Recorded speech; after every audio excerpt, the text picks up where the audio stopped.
J'avoue je que... suis tellement concentrée que Merci. j'arrive à fixer des limites et puis ça, comme on dit au Cameroun, c'est-à-dire que c'est comme l'eau sur le dos du canard. Ça glisse. Ça glisse. Ça glisse, mais parfois ça affecte. Oui, Et c'est de ça qu'on va parler ce matin. justement, ça affecte tout le monde souvent. Oui. Ça affecte tout le monde. Oui. Et il y en a qui sont un peu plus Oui. encore enclins à Voilà. être Oui. justement secoués par ces Absolument, ragots-là. Et je crois que, absolument. bon, tu parles de tout le monde aujourd'hui. je pense, Aujourd'hui, beaucoup oui. Nous y compris. Moi y compris. mieux. Bah, moi aussi. C'est Voilà. ça. C'est Donc, ça. vous aussi. Hein. Donc, je ne sais pas le dernier Congossa qu'on a fait sur vous. Je ne sais vraiment pas le dernier qu'on a fait sur votre famille, sur ces personnes qui vous sont Sur proches, votre ces personnes que vous organisation. aimez, sur votre parcours, Oui. sur vraiment, Oui. même si on a dit quoi, hein? Écoutons Ouais. Annie d'abord et on dit Ouais. C'est ça. On dit, comme on dit au Cameroun. Bonjour, chers amis téléspectateurs. Très heureuse de vous retrouver ce matin. Et nous avons pensé vraiment à cette thématique parce que, faisant dans l'accompagnement holistique, on en rencontre vraiment des cas, puisque vous savez que dans l'accompagnement holistique, on touche l'être humain dans tout son ensemble, toute son entièreté, esprit, âme et corps. Et parfois, il y en a qui souffrent vraiment du fait de ces ragots. Qu'est-ce qu'on entend même par ragot? Le dictionnaire nous dit ceci, les ragots sont des conversations informelles et souvent indiscrètes qui portent sur la vie privée d'autrui, et je voudrais ajouter même la vie des organisations, généralement sans fondement ou avec une intention malveillante. J'insiste là-dessus, avec une intention malveillante. Donc, voilà simplement définir les ragots. Au Cameroun, on va dire le Congossa. Je ne sais pas comment on appelle ça dans votre pays, vous qui nous suivez depuis l'Occident ou bien d'autres pays de l'Afrique, même de l'Asie, d'accord. Voilà, c'est-à-dire que vraiment c'est tout ce qui est dit sur quelqu'un, sur une situation, sur une organisation qui n'est pas fondée, avec une intention malveillante. Dans l'intention malveillante, vous voyez la destruction. La chose qui vient vraiment déstabiliser, détruire. Et c'est caractérisé par quoi? Généralement par, effectivement, comme je l'ai dit en amont dans la définition, vous voyez une information non fondée, non vérifiée. Avant de prendre sur toi, de dire quelque chose concernant quelqu'un, ou bien une organisation, une situation, est-ce que tu as vérifié l'information? Donc, c'est caractérisé par une information non vérifiée, par effectivement une intention malveillante qui vient détruire et aussi par une confidentialité violée. Généralement, en accompagnement, il y a une règle d'or sur laquelle il ne faut même pas un peu lésigner, la règle de la confidentialité. C'est très important. Donc, nous sommes comme des tombeaux vivants, c'est-à-dire comme une tombe, c'est-à-dire que la confidentialité. Donc, vous violez la confidentialité de quelqu'un, elle vous a confié quelque chose et vous partez la mettre sur la place publique sans le consentement de la personne. C'est très, très dangereux. Alors, aujourd'hui, on est à l'ère des réseaux sociaux et vraiment, on en voit chaque jour. Comment et c'est viral, ça va vraiment très, très vite.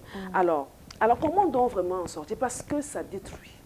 Les ragots détruisent. On en vit dans nos propres maisons, dans nos familles élargies, dans nos quartiers, dans nos lieux de service, dans nos églises, dans nos mosquées, dans nos lieux de culte. Dans les écoles même. Dans les écoles.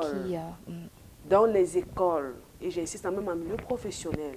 Ça existe et ça détruit. Ça détruit des personnes, ça détruit des organisations. J'aime souvent dire que, en tant que, peut-être tu es promoteur d'une organisation à but lucratif ou bien non lucratif, le promoteur ou bien le manager doit avoir cette hauteur-là pour savoir piloter les choses afin de ne pas se laisser, comment dire, emballer par des ragots. Parce que généralement, il y a parfois parmi le personnel ceux-là qui vont toujours rapporter à la hiérarchie. Et cette hiérarchie devrait en principe pouvoir fixer des limites et savoir, dans certaines organisations, ils ont créé des boîtes à suggestions où aller verser tout là-bas. C'est-à-dire même de manière anonyme. Même de manière, généralement, ils encouragent à le faire de manière anonyme. C'est pour fixer des limites et empêcher que vraiment on se laisse influencer par ce que l'autre a dit par rapport à l'autre. Aller verser tout ça dans la boîte à suggestions. Maintenant, nous, de façon stratégique, on va donc épuiser pour voir comment prendre des décisions constructives. Alors, comment donc en sortir? Parce qu'on en souffre.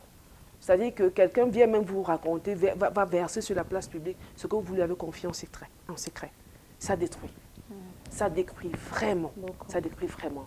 Alors, pour pouvoir s'en sortir, parce que nous sommes sur cette chronique portant sur le développement personnel et chaque jour, on travaille en allant en s'améliorant.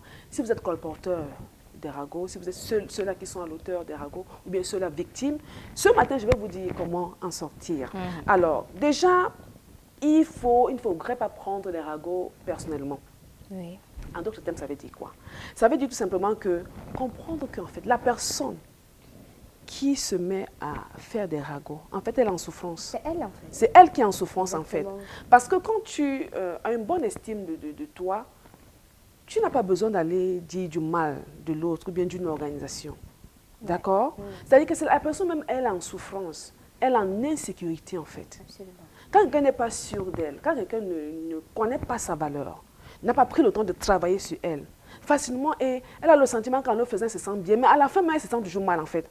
Pourquoi? Parce qu'elle se rend compte que, oui, c'est vrai, j'ai dit, je croyais peut-être détruire la personne. Or, j'ai rencontré une personne vraiment garçon, comme les Ivoiriens aiment à le dire. J'ai rencontré une personne vraiment qui est sûre d'elle, qui connaît sa valeur, qui a une bonne estime de soi d'elle. Ça ne l'a pas atteint. Et en retour, la personne a encore mal dans son âme. En fait, comprenez que la personne qui fait des ragots, qui se met toujours à raconter des choses qui ne tiennent pas la route pour détruire l'autre, en fait, c'est qu'elle est en souffrance.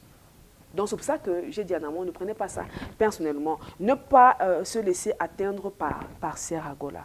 C'était difficile parce que nous sommes constitués esprit, âme et corps et nos émotions sont logées dans notre âme. Donc, quand on dit quelque chose, même quand c'est faux, ça fait mal, ça vous atteint d'une manière ou d'une autre. Mais parce que vous avez cette hauteur-là, cette capacité à pouvoir dire, ok, j'ai fixé des limites, je refuse que ces choses m'atteignent et j'avance. Autre chose, pouvoir se concentrer sur ses objectifs. C'est pour ça que j'ai longtemps épilogué ici, là-dessus, à notre chronique sur le développement personnel. Savoir qui tu es, où tu vas, ce que tu dois faire. Quand tu as tes objectifs, tu as un plan d'action, tu dois se focaliser. Bien qu'on ait dit des choses, est-ce que c'est vrai? Non, c'est pas vrai. Même si c'est vrai, parce que j'ai confié quelque chose d'intime à quelqu'un et la personne a pris ça pour aller mettre sur la place publique. Ça va m'atteindre, mais je reste concentré sur mes objectifs. J'essaie d'évacuer. Je rencontre Christy qui est une proche. Je dis, voilà Christy, voilà ce qu'on a dit, voilà. J'essaie d'évacuer, mais je reste concentré sur mes objectifs. Voilà une des choses qu'il faut faire pour pouvoir contourner les conséquences négatives des ragots. Il faut pouvoir communiquer de façon assertive, de manière assertive. Là, la communication assertive, c'est quoi? Généralement, comme je disais à l'amour, nous sommes à l'ère des réseaux sociaux. On a dit. Maintenant, il y a des personnes qui vous suivent, des personnes qui vous font confiance, même sur la toile. Alors, dites de façon claire et respectueuse ce qui a été dit, voilà en fait ce qui est. Et si vous n'avez pas la possibilité de le faire, parlez à vos proches, vos amis, ceux-là qui vous connaissent réellement.